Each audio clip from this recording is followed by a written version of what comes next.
Hey, Robert Bobby here today. Thanks for coming to my kitchen. Today I'm going to show you how to make my grandmother's molasses cookies, the soft ones. She was quite a lady.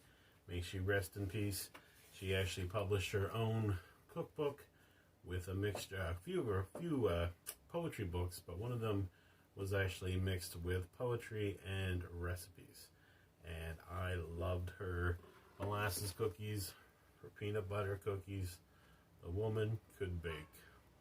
And look at that. Isn't she just a sweetheart? Yep, definitely.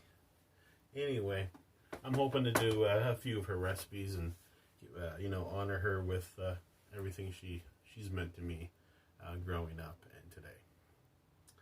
Her and Mom were basically the kind of my influencers of my love of cooking. So I'm gonna flip the camera over here and we're gonna start with the beginning.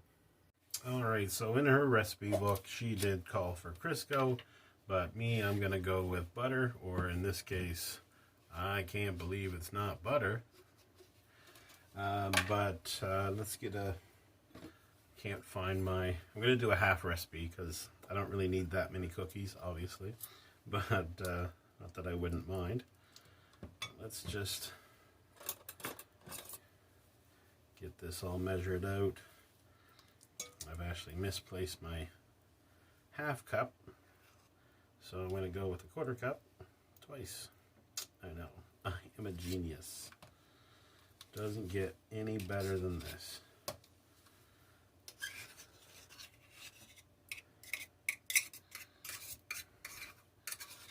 And you know what? I always say, a recipe calls for so much butter, and at least a couple tablespoons. I know, it's shocking to think that I've lived my life like that, eh? All right.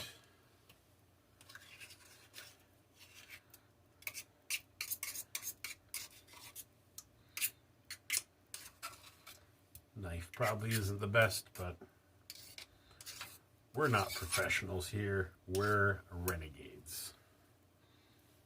And just a little extra for good measure.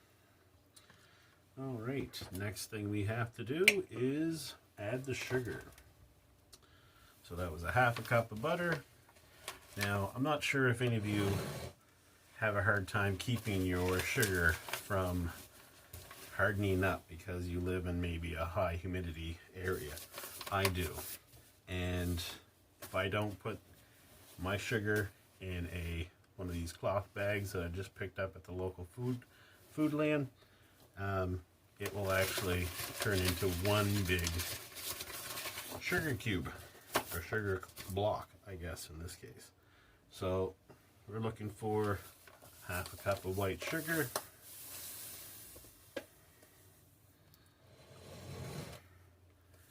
Now you can see.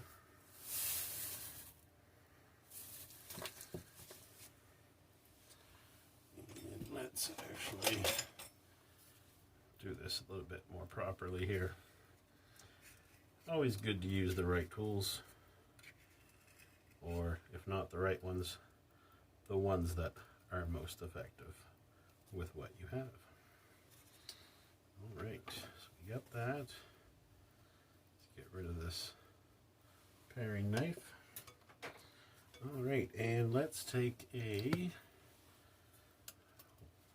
whisk here and try to get this all blended together.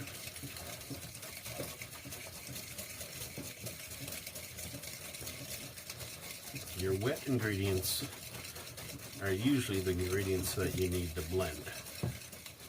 Adding the dry ingredients is normally where you fold in and mix. Alright. Like to get it nice and creamy. Don't tell my grandmother, but I'm going to put a little bit more sugar in there.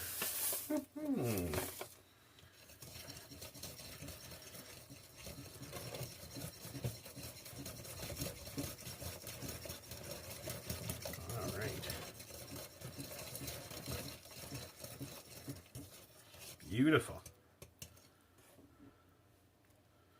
And next thing we're going to do is we are going to put an egg in there. She did call to a beaten egg, so that's what I'm going to do. Always good to bring your eggs to room temperature. It basically is going to make the egg more, I don't know what the word for it is, I want to say like malleable.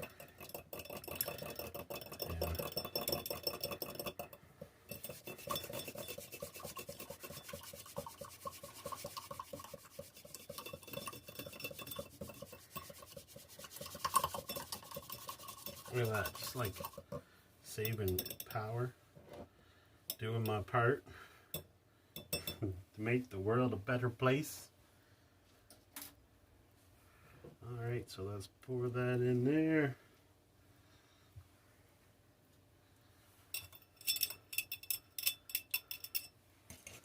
And let's mix her up in here.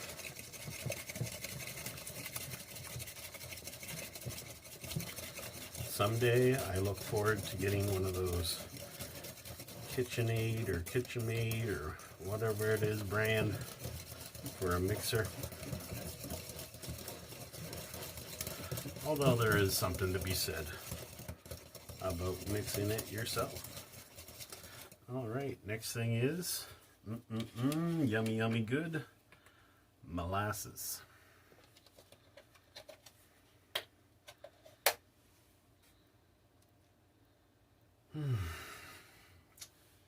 Yep, molasses.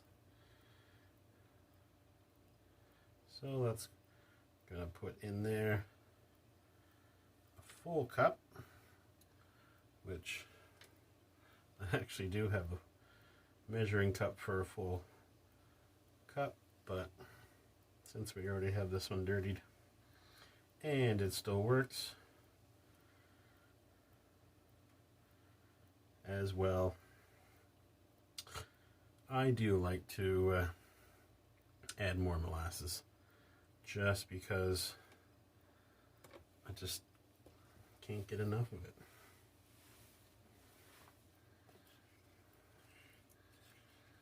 All right.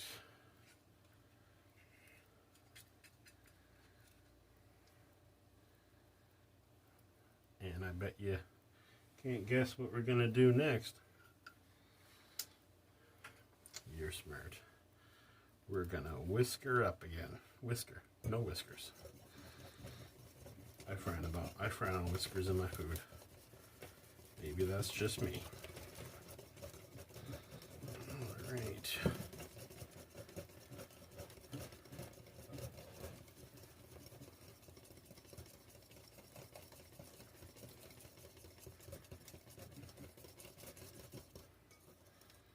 Very nice. And then the next thing we're gonna do, it calls for 1 cup of boiling water.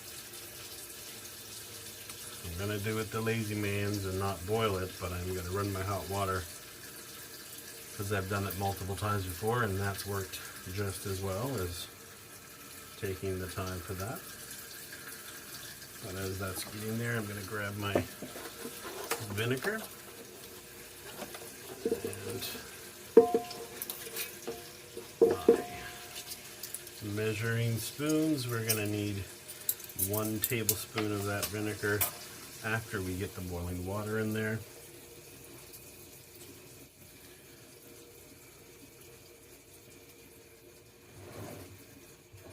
And since it's only for water, oh, actually, yeah, that was a half a cup of water.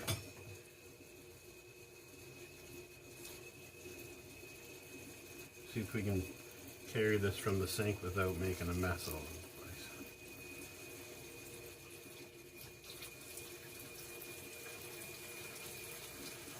Maybe she just did it to make the cleanup a whole lot easier afterwards. Who knows? She was a smart woman. So let's give that a little bit of a mix.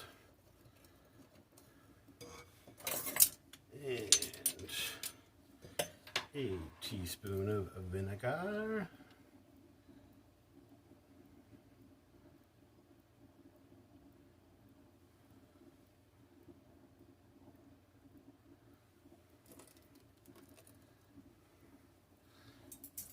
Good to go. And we're going to give that a good mix, just a slower mix.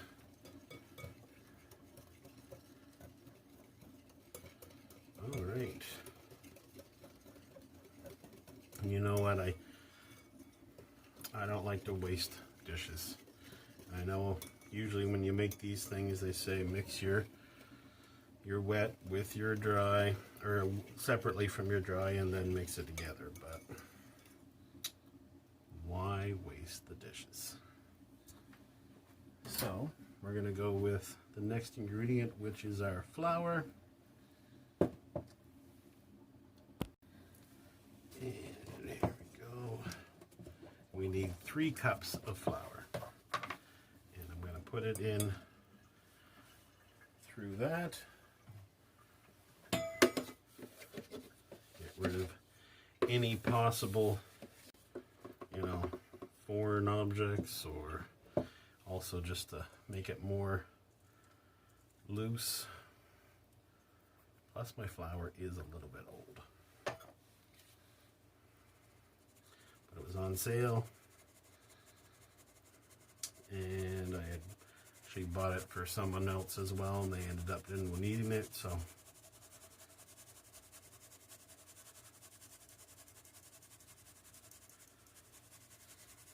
going to mix it up in between each of the cups, as well as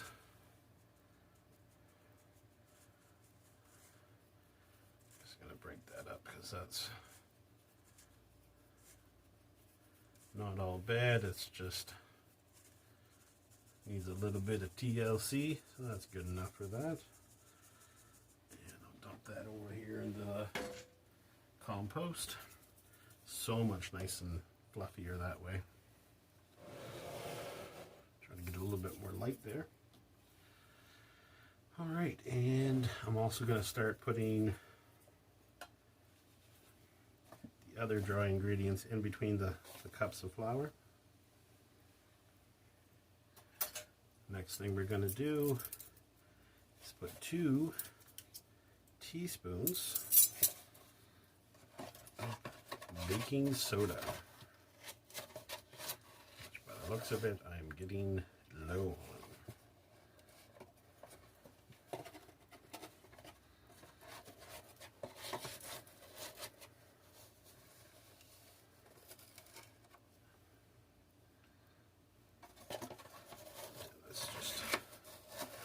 Don't really want to put too much in it because there's that vinegar's in there as well, even diluted. And I still got to put another teaspoon of that, but first I'm going to put my teaspoon, is it? Half a teaspoon. I've got caught up on doing these half recipes and end up having to do the full recipe because I ended up putting the full amount instead of the half. Don't want to mess up your recipe after that. Okay, and then we got some ground ginger.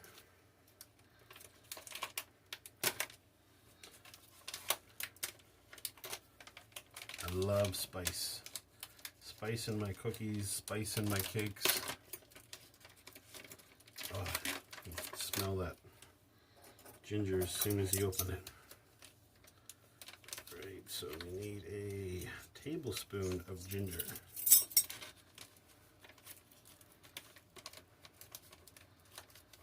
Use the bag to level it out as much as possible. A little bit of extra spice and I'm totally fine with that. Now, the one thing my grandmother, God love her, she only said for 1 teaspoon of cinnamon. I don't know how much I'm putting in, but I like my cinnamon. That's probably about 5 or 6 times that amount. Alright, so let's mix this up.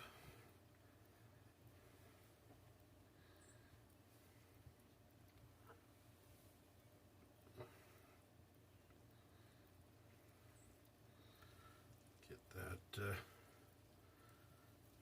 you can almost hear the bubbles of the soda and vinegar. So go for another. And I do actually put a little bit less flour than what she calls for as well. But I'm sure she's okay with it. Because I have a feeling she's probably just like me when I say make the recipe your own. She's got the foundation, and then you gotta make it to your taste.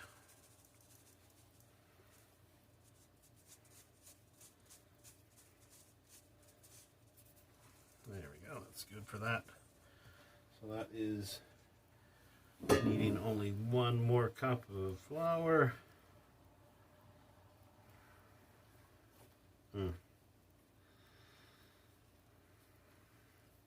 Sometimes words just don't express it. All we have left at that point is grunts and moans and yummy tummies. Alright. Just had my... Oh, it's in there. Getting old. My mind's leaving me. Alright. Once we have this all mixed up, I'm going to stick it in the fridge for at least 4 hours. Very likely I'm going to leave it overnight. But I'm going to put, if I can find some saran wrap over top, keep the air from escaping and getting in there to dry it out. And that makes it so much more easier to roll into balls for when you're putting it on the cookie sheet.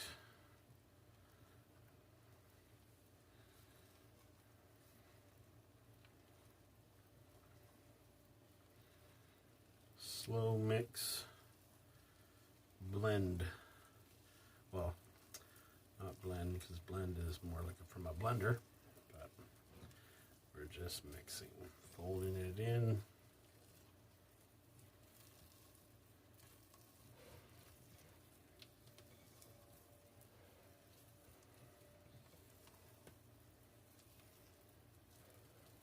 Sometimes I find just, if you have one of these, it's almost like the best thing to mix this type of dough in.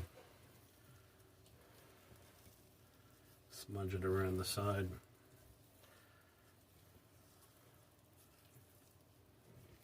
Glad I didn't do a full recipe, because that would have been a lot of cookie dough.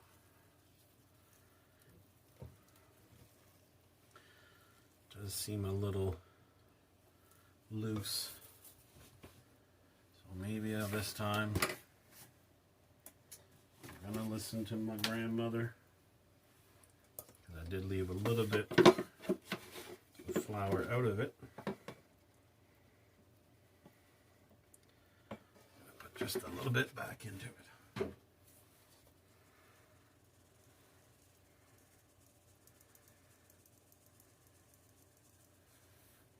Every time I make molasses cookies, I always think of the Great Flood, molasses flood. Did a project on it when I was in high school. Oh, that would have been horrible.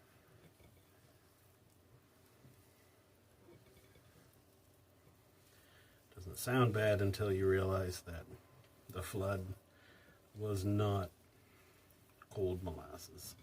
It was boiling molasses.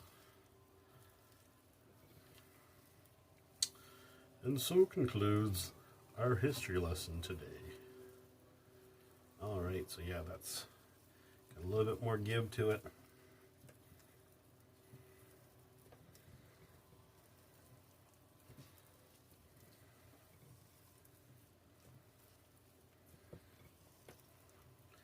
And there we are. So I'm gonna scrape this off.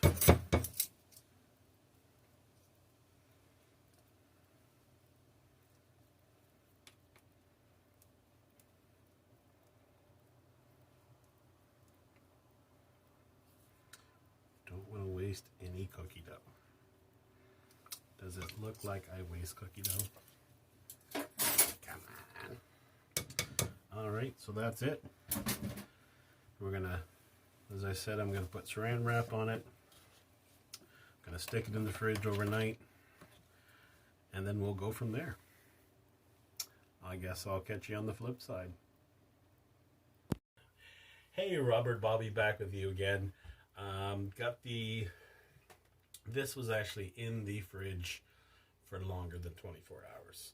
I had lost power for a bit, wasn't able to actually get it done when I wanted to, but finally, the good thing about it, I've done this before, and those things happen, and it's still a really good cookie. So what we basically have here is we have your cookie dough, pie plate full of lovely sugar, and we're going to roll them out into small balls, put them into the sugar. Later on, after I get a few of them made in the sugar, I'm going to add maybe a little bit of cinnamon in there just to kind of give it a little bit of variety. But I'm going to prop you up here, and we can see what we get done. And I know I'm going to wish that each and every one of you are going to be able to get one of these cookies and eat them. That's why I'm hoping you'll follow the recipe and make your own. And let me know in the comments if you do how you like them. Alright, so we're just going to start pretty easy here. Just taking a good old spoonful amount try to make them as uniform as possible. Give them a little roll. And then another roll.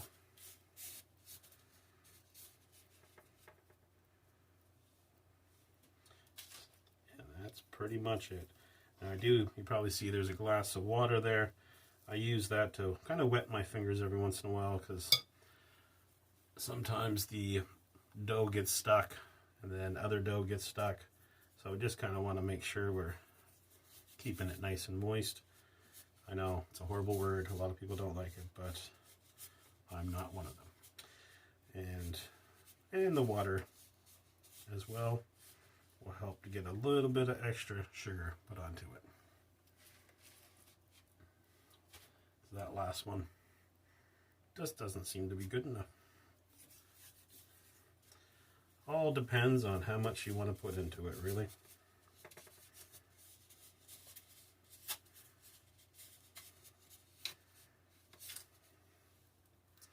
And you'll want to give them a good distance.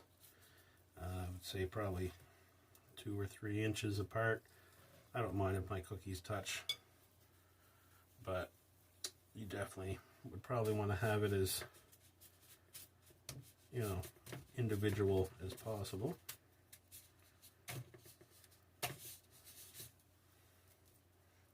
Sometimes I like to just push that sugar in there. I know, it's a shocker. But this is a lot of cookies that are going to be. And just imagine if I had did the full recipe.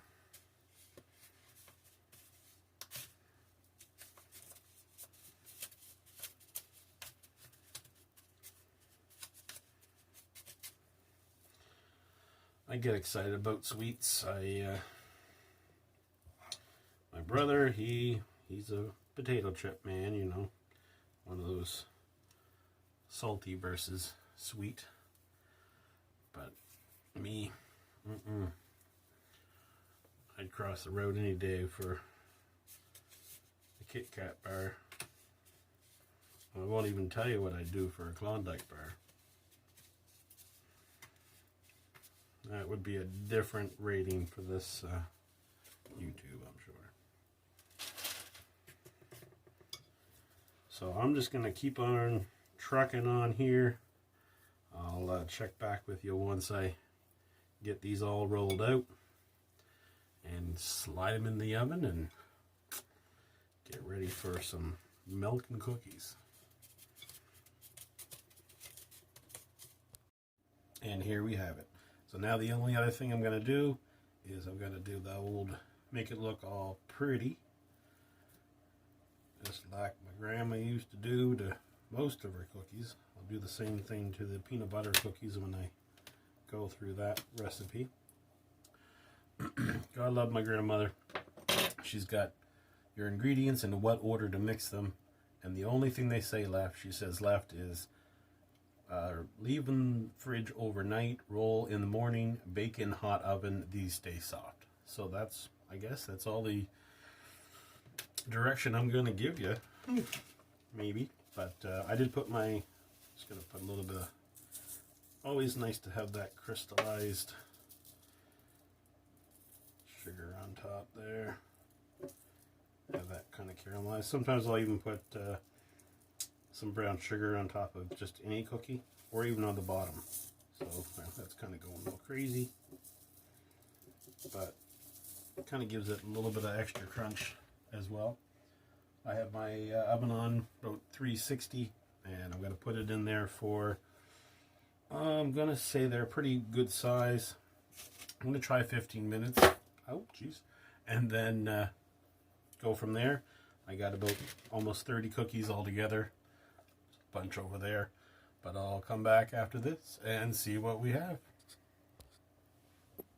All right, and here we are, the finished product.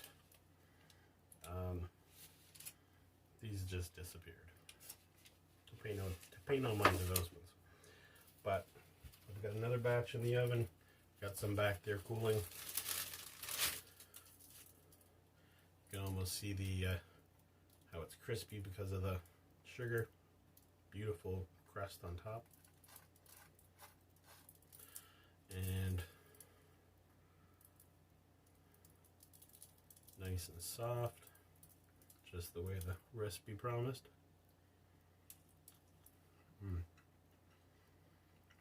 It's almost like a cake cookie, but not too cakey.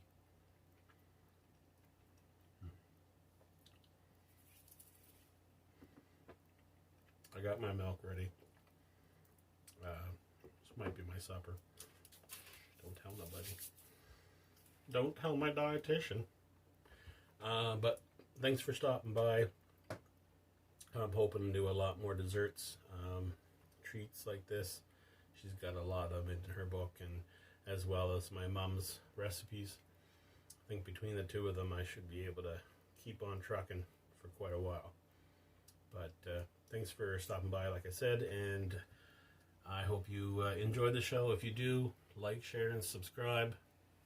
I really appreciate, again, all the people that have joined here recently, and I love to see that kind of support.